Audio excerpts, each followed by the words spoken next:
स्वागत है आप सभी का प्रोकोडर्स एकेडमी में। आज के सेशन में हम लोग देखेंगे steps in developing machine learning algorithm. तो चलिए वीडियो स्टार्ट करते हैं। तो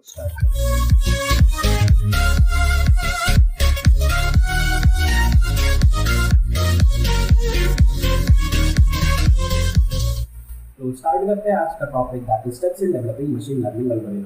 तो steps in developing machine learning algorithm के टोटल 7 स्टेप्स है। पहला स्टेप है कलेक्टिंग डेटा, सेकंड है डेटा प्रिपरेशन, थर्ड है एनालाइज डेटा, फोर्थ है डेटा क्लीनिंग, फिफ्थ है ट्रेन द मॉडल और एल्गोरिदम, टेस्ट द मॉडल और एल्गोरिदम, और लास्ट है डिप्लॉयमेंट।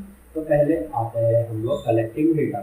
तो कलेक्टिंग डेटा के अंदर हम क्या करते हैं कि हम लोग रिलेवेंट डेटा जो भी हम लोग को ट्रेनिंग और इवैल्यूएटिंग पर्पस के लिए दैट इज टेस्टिंग पर्पस के लिए नेसेसरी रहेगा वो हम लोग गैदर करते हैं। अब ये गैदरिंग बहुत सारे जगह से हो सकता है या फिर डेटा कलेक्शन बहुत सारे जगह से हम लोग कर सकते हैं। पहला तो है कि दैट इज हम लोग डेटाबेस के थ्रू कर सकते हैं या एपीआई और वेब स्क्रैपिंग के थ्रू हम लोग डेटा को एक्वायर कर सकते हैं। याद रखना कलेक्शन ऑफ डेटा एक इम्पॉर्टेंट स्टेप है। इसके अंदर सबसे पहले तुम लोग को क्या चीज़ का डेटा चाहिए वो सबसे पहले डिसाइड करना होगा और उसके रिलेवेंट तुम लोग को डेटा प्रिपेयर या फिर डेटा कलेक्ट करना होगा। अब आते हैं सेकंड स्टेप पे that is data preparation. Data preparation के अंदर क्या होगा, हम लोग जो भी डेटा गैदर किया है, जो भी हमने डेटा कलेक्शन या फिर कलेक्टिंग डेटा स्टेप के अंदर जो भी डेटा गैदर किया है उसको हम लोग अभी प्री प्रोसेस और ट्रांसफॉर्म करेंगे। ये क्यों करते हैं? क्योंकि हम लोग को वो डेटा को सूटेबल बनाना है ट्रेनिंग पर्पस के लिए। अब कैसे प्रोसेस और ट्रांसफॉर्म करते हैं ये डेटा को, तो उसके अंदर बहुत सारे स्टेप्स है। पहले तो हम लोग जो भी मिसिंग वैल्यूज लेंगे उसको हैंडल करेंगे। फिर आते हैं एनकोडिंग कैटेगरिकल वेरिएबल्स, मतलब जो भी कैटेगरिकल वेरिएबल्स है उनको एक एनकोड देंगे दैट इज विज 1 और 0 के अंदर कन्वर्ट करेंगे। फिर आता है नॉर्मलाइजिंग द डेटा और स्केलिंग द फीचर्स। फिर है splitting the data into training and testing sets. जो भी ट्रेनिंग और टेस्टिंग सेट्स के अंदर हम लोग को स्प्लिट करना रहेगा दैट इज 80-20 70-30 वो हम लोग डेटा प्रिपरेशन सेट के अंदर करेंगे। फिर आते हैं नेक्स्ट स्टेप पे दैट इज एनालाइज डेटा। अब एनालाइज डेटा के अंदर हम लोग क्या करेंगे, सबसे पहले वो डेटा को एक्सप्लोर करेंगे और उसके अंदर कितने सारे कैरेक्टरिस्टिक्स है वो हम लोग आइडेंटिफाई करेंगे। कैरेक्टरिस्टिक्स कुछ भी हो सकता है that is number of features या फिर रिलेशनशिप बिटवीन द डेटा। अब इसके अंदर क्या क्या आता है, सबसे पहले हम लोग डिस्क्रिप्टिव स्टैटिस्टिक्स निकालेंगे that is mean median mode. ये परफॉर्म करने के बाद हम लोग को मालूम पड़ेगा कि इसके मीन मीडियन मोड क्या क्या है। फिर हम लोग डेटा विजुअलाइजेशन टेक्निक यूज करेंगे कि एक पैटर्न क्या है, एक क्या ग्राफ बना रहा है, कितने सारे वेरिएबल से क्या रिलेशनशिप्स है उनके बीच में, वो सब फाइंड आउट करने के लिए हम लोग डेटा विजुअलाइजेशन यूज करेंगे। और डेटा विजुअलाइजेशन यूज करने के बाद हम लोग उसके अंदर पैटर्न्स आइडेंटिफाई करेंगे और relationship with in the data identify करेंगे। तो एनालाइज डेटा में हम लोग मेन काम यही है कि कैरेक्टरिस्टिक्स आइडेंटिफाई करना और रिलेशनशिप और पैटर्न्स जो डेटा बना रहा है वो फाइंड आउट करना। अब आते हैं नेक्स्ट स्टेप पे that is fourth step data cleaning. Data cleaning के अंदर क्या होता है कि हम लोग जो भी इनकंसिस्टेंसी प्रेजेंट है डेटा के अंदर वो रिमूव करेंगे। अब इनकंसिस्टेंसी मतलब क्या होता है? इनकंसिस्टेंसी मतलब क्या है कि डुप्लीकेट्स वैल्यू या फिर आउटलायर्स। आउटलायर्स मतलब जो भी तुम्हारा ग्राफ है, समझो ये एक ग्राफ है, ये तुम लोग को एक ग्राफ मिल रहा है, तो यहाँ पे अगर डेटा कुछ प्रेजेंट है और बाकी सारा डेटा ये लाइन पे आ रहा है, 90% ऑफ द डेटा तुम्हारा लाइन के ऊपर आ रहा है और बाकी जो 10% ऑफ डेटा है वो यहाँ पे जा रहा है, तो हम लोग इसको बोलते हैं आउटलायर्स। तो ये जो आउटलायर्स है इसको रिमूव करना या फिर डुप्लीकेट वैल्यू अगर प्रेजेंट है उसको रिमूव करना, या फिर जो नॉइजी डेटा है जो तुम लोग को रिजल्ट्स में डिफर कर रहा है तो उसको हम लोग बोलते हैं noisy data.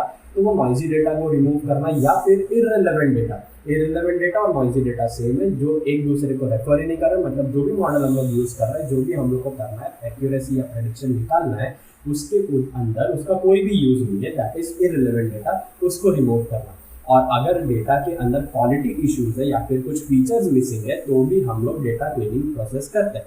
Data cleaning process अगर तुम्हारे पास नल वैल्यूज प्रेजेंट है फिर तो भी हम लोग डेटा क्लीनिंग यूज करते हैं।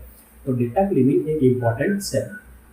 अब आते हैं नेक्स्ट स्टेप पे that is train the model और एल्गोरिदम। अब ये स्टेप के अंदर हमें जो भी डेटा मिला है after data cleaning, data cleaning के पहले टोटल 3 स्टेप्स हुए that is data preparation, analyse data और डेटा क्लीनिंग। ये 3 स्टेप्स के बाद जो 5th स्टेप आ रहा है that is train the model और एल्गोरिदम, इसके अंदर ये जो भी प्रिपेयर्ड डेटा है हम लोग इसको यूज़ करेंगे फॉर ट्रेनिंग द मॉडल और एल्गोरिदम। अब यहाँ पे डेटा के अकॉर्डिंग हम लोग एक सूटेबल मॉडल सिलेक्ट करेंगे और इस मॉडल को हम लोग ट्रेन करेंगे दैट इज ट्रेनिंग सेट से। अब मॉडल क्या करेगा, model learns patterns and relationship in the data bye adjusting internal parameters. Internal parameters को एडजस्ट करने के बाद मॉडल जो भी हम लोग ने दिया हुआ है ट्रेनिंग डेटा उसको वो लर्न करेगा और पैटर्न्स और रिलेशनशिप फाइंड आउट करेगा और इसके वजह से वो हम लोग को एक्यूरेट प्रेडिक्शन दे पाएगा। एक्यूरेट प्रेडिक्शन देने के लिए उसका मेन ऑब्जेक्टिव है कि वो मिनिमाइज करे एरर को और मैक्सिमाइज करे एक्यूरेसी को। तो ये ट्रेन द मॉडल और टेस्ट द एल्गोरिदम स्टेप के अंदर होता है।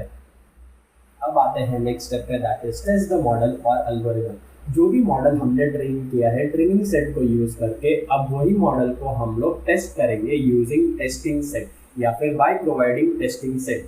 अब जो भी हमने स्प्लिट किया था डेटा प्रिपरेशन के अंदर दैट इज 70-30, जो 30% ऑफ द रिमेनिंग डेटा है वो यहाँ पे आएगा दैट इज टेस्टिंग सेट। अब इसके अंदर क्या होगा, मॉडल ने ये टेस्ट सेट वाला डेटा देखा नहीं है तो इसके मदद से उसको हम लोग देख सकते हैं कि उसका एक्यूरेसी या फिर प्रेडिक्शन रेट कितना है। तो टेस्ट द मॉडल एल्गोरिदम में हम लोग एक्यूरेसी फाइंड आउट करने का काम करते हैं using the unseen data by the algorithm. अब आते हैं लास्ट स्टेप पे दैट इज डिप्लॉयमेंट। डिप्लॉयमेंट के अंदर क्या होगा कि जो भी हमने मॉडल को अभी तक ट्रेन किया है, टेस्ट किया है या जो भी मॉडल प्रिपेयर किया है, अगर वो अच्छा परफॉर्म कर रहा है मतलब एक्यूरेसी अच्छा दे रहा है, प्रेडिक्शंस अच्छा दे रहा है, तो अभी हम लोग इसको प्रोडक्शन एनवायरनमेंट में डिप्लॉय कर सकते हैं क्योंकि यूजर इसको यूज करके उसके प्रेडिक्शंस निकाल सके। अब डिप्लॉय करना मतलब सिर्फ और सिर्फ ये नहीं है कि उसको डायरेक्टली यूज कर ले, उसको बहुत तरीके से डिप्लॉय कर सकते हैं दैट इज केपीआई के थ्रू या फिर यूजर इंटरफेस बना के भी हम लोग उसको डिप्लॉय कर सकते हैं। तो आज के इस वीडियो में इतना ही। अगर आपको वीडियो अच्छा लगा हो तो लाइक, शेयर और सब्सक्राइब कर दीजिए और बेल आइकन हिट कीजिए for future notifications. Thank you.